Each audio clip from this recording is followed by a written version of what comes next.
penipuan pinjol itu ada modus penipuan yang baru. Saudara gue kehilangan uang, rugi sebanyak 600 juta. Sudah banyak ketipu. Penipuan online pun semakin beragam. Kita tentunya perlu memahami bagaimana. Kami dari kelompok 2 yang beranggotakan saya sendiri, Sonia Grace Eka Putri Senurat. Saya Angela Yanika. Saya Natasha. Saya Nomi Syagian. Saya Ica Susana Padang. Saya Deborah. Saya Natalia Marpau. Akan mempresentasikan hasil diskusi kami mengenai rekayasa sosial. Apa itu rekayasa sosial? Rekayasa sosial adalah praktik manipulasi atau pengaruh yang dilakukan oleh individu atau kelompok untuk mempengaruhi pikiran, perilaku, dan tindakan orang lain yang menguntungkan pihak pelaku rekayasa sosial. Rekayasa sosial sering digunakan dalam konteks keamanan cyber atau kejahatan cyber, di mana pelaku berusaha untuk mengelabui atau memanipulasi orang lain agar memberikan informasi rahasia seperti kata sandi, nomor kartu kredit, atau data penting lainnya. Namun, rekayasa sosial tidak hanya terbatas pada domain keamanan cyber. Praktik ini juga dapat digunakan dalam berbagai bidang, seperti politik, pemasaran, dan hubungan antar pribadi. Selanjutnya kita masuk ke dalam jenis-jenis rekayasa sosial. Yang pertama ada phishing. Phishing ini adalah jenis rekayasa sosial di mana pelaku mencoba mendapatkan informasi pribadi seperti kata sandi, nomor kartu kredit, atau data rahasia lainnya dengan mengirimkan pesan atau email palsu yang menyamar sebagai lembaga resmi atau organisasi yang dapat dipercayai.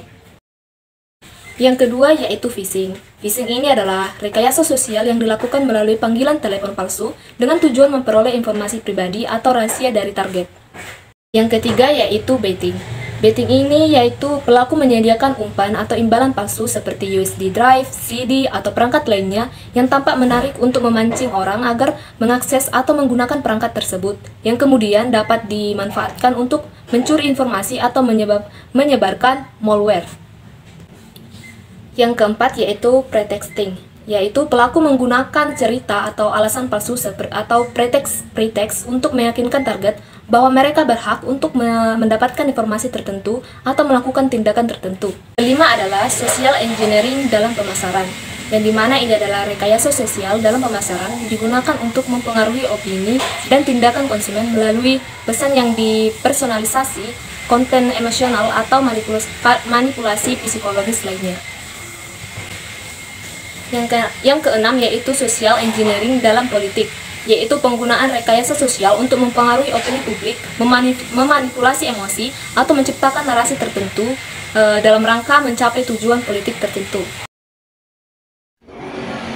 Prinsip dan taktik penyerangan rekayasa sosial. Yang pertama, otoritas. Pelaku seringkali berpura-pura sebagai orang berwenang untuk meyakinkan korban agar berisi informasi mereka atau mematuhi skema yang telah direncanakan. Misalnya, jika seolah-olah bos meminta informasi pribadi untuk suatu keperluan, kemungkinan besar akan lebih cenderung mengungkapkannya. Yang kedua, intimidasi. Pelaku seringkali menggunakan ancaman atau taktik intimidasi halus untuk meyakinkan korban agar bertindak sesuai keinginan mereka.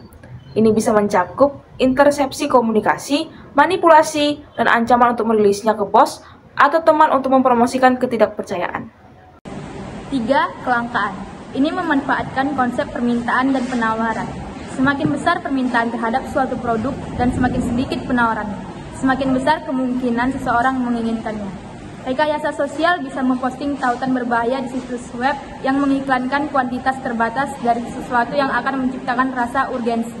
Korban mengklik tautan buruk, memasukkan informasi mereka, dan pelaku ancaman mencurinya. 4. Urgensi. Mirip dengan kelangkaan, menggunakan tipu daya bahwa sesuatu tersedia untuk waktu terbatas saja adalah bentuk manipulasi psikologis berbasis waktu yang bisa meyakinkan seseorang untuk bertindak cepat atau risiko kehilangan kesempatan. Yang kelima, konsensus. Sebagai bentuk bukti sosial, orang lebih cenderung berpartisipasi dalam sesuatu yang mereka lihat orang lain lakukan juga.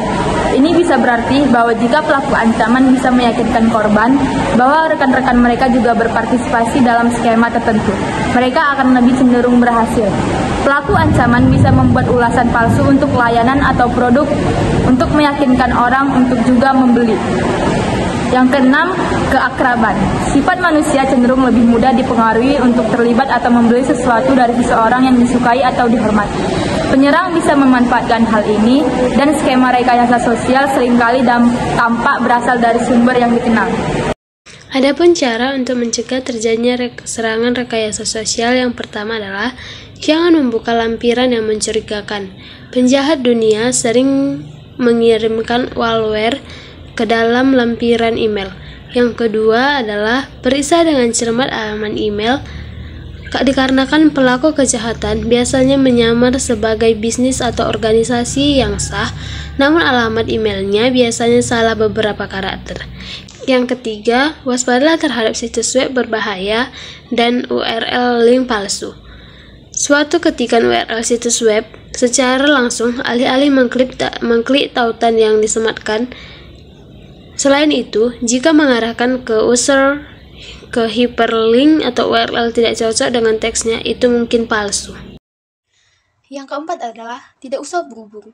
Pelaku ancaman seringkali mencoba membuat pengguna bertindak tanpa berpikir dengan menyatakan adanya urgensi atau ancaman yang akan datang. Perlambat dan tinjau informasi dengan cermat meskipun dengan taktik penjualan bertekanan tinggi. Yang kelima, waspadai email yang tidak diminta. Jika menerima email yang menjawab pertanyaan yang tidak ditanyakan atau menawarkan layanan yang tidak diminta, telitilah hal ini secara menyeluruh.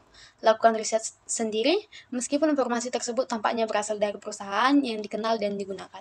Nah, yang keenam, jangan menggapai email atau permintaan informasi pribadi atau mereka yang menawarkan bantuan atau meminta bantuan.